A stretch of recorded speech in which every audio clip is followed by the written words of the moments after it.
Raakee taphatee hin quufne riyyaa wajjii Armee koos mi'eeffadhee hin quufne harma isaanii Lamaaf dabtara koo fannisee keenyanitti Ifan kennee umrii koo gaabbisoon guddii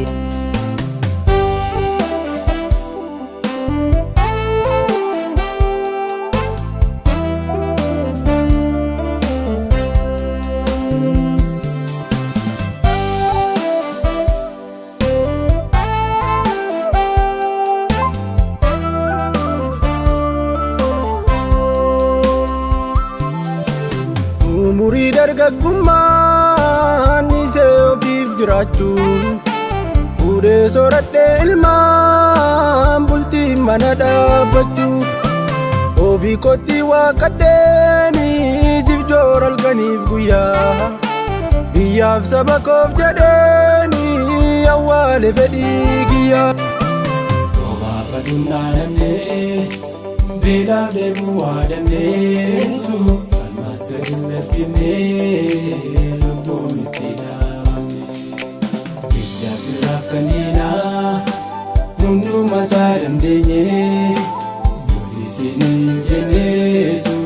waamee dhaabsine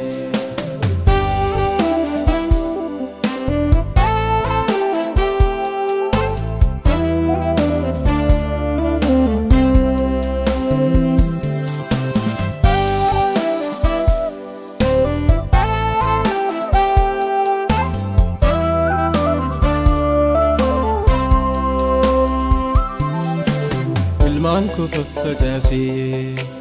Keedisee qofaatti firaa fi ollaa dhiisee Siifan galee kaattatee Otuu maluuf dadhabuu Hin barbaannee boqochuu Qabbana siif buusuufan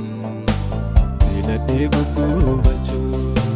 Dhugaa qabdu wabookoo Nutu siiniin hubannee Gidiraaf rakkoo isin biraan dhaabannee Ilmi taane toositti situunne diinaa wajjin Olola afarseetoo nu diige amaa yaadeen Kijibaaf sirri diinaa sechii gargar nun baasu